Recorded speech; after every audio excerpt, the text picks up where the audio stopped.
I'm trying to think. Is this someone that I would put over Wu Tang? Is no Wu Tang is probably my biggest musical influence. Point blank. Period. Um.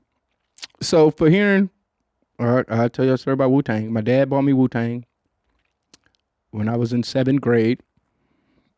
I probably told y'all the story, but I'm gonna tell y'all it again because it means so much to me. I was in the seventh grade. My dad bought me a this when CDs first came. This sounds so old to you, right? This when CDs first came out, and it was like a cool thing to have CDs. So my dad bought me a CD Walkman player, but my dad was a DJ, so he was a part of like a DJ pool. And when you're part of a DJ pool, you're able to get all these like promo records before they come out, CDs and whatever. And he had a Wu Tang promo CD, and all it had was "Protect Your Neck" and "Method Man" as the two songs on there. And I had it, and I would listen to it, and it would be whatever. So this is what shows you how bitches always ran my life. In seventh grade, I had a cool ass black girl. Well, obviously in seventh grade everybody was black, but but she was actually from Syracuse, New York. So she's from East Coast. So that was the closest thing I ever had to New York. She's probably the first person I ever met from the East Coast. She actually had, I wouldn't say like a "What's up, B." She ain't had like that type of hardcore New York accent, but she definitely had like a New York accent. She didn't sound like anybody in Michigan. And I had the Wu Tang CD in class one day, and just had CDs. And she seen that I had the Wu Tang CD, and off rip, she's like, "You listen to Wu Tang?" And this is a girl that I kind of like had a crush on. I wouldn't say she's the most attractive girl. She lightweight dressed like T-Boz from TLC. Like the bitch would wear like flannels with like a belly top, like baggy ass jeans, like some Aaliyah shit. We talking about some 90s shit.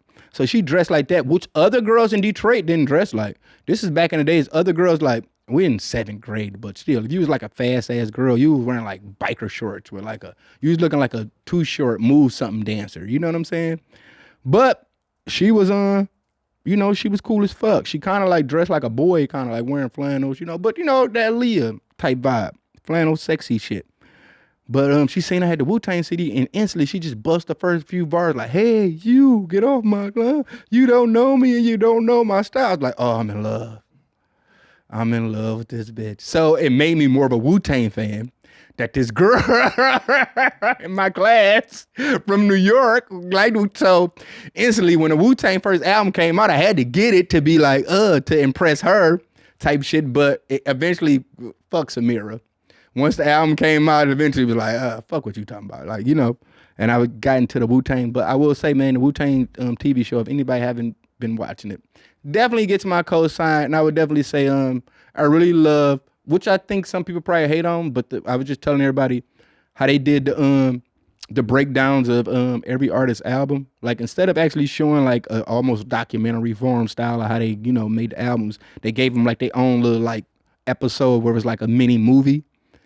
And it was kind of like a movie based on the fucking concept of the album. Because we always thought to ourselves, like, man, Cuban Links could be a movie. We'd love to see a full-length movie, which they said they were going to do at one point in time. But with them doing it in that 30-minute episode, I felt like it was the best thing they could possibly, even the old Dirty Bastard one. All right, let me get into this. I'm sorry, man. I can go on about Wu-Tang for days. Even to the point of this. I'm going to say this and I'm going to get to the shit. All right. Selling crack. Boom, boom. We listen to Master P, Ghostface. Like, we listening to fucking all the, like, South rap, West, like, the gangster shit. And Wu-Tang was kind of like dying out at this time. It wasn't like, East Coast rap in general was kind of like dying out. So I remember us, I wouldn't say like, we've been let down a few times. Like, Raekwon, Immobility wasn't his best work.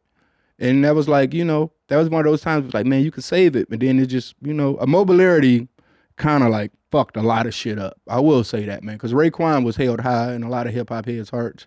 And Immobility fucked a lot of shit up. But, so niggas was just, had a lot of like, had no high expectations, I would say. And that goddamn Supreme Clientele dropped. I will tell you, man, the very first time I heard Nutmeg, I remember my homie had a Econoline van with 20-inch rims, like big ass, like, baller ass rapper. He had a van just hooked up on some rapper shit. Speakers, sounds, TVs, all that shit. And the first time I ever heard that fucking Ghostface album, I knew I was wasting my life selling crack, kind of like I was selling drugs, like all this. Like I need to be a fucking rapper. All right, I probably went too long on this subject, but it's Wu Tang, man. So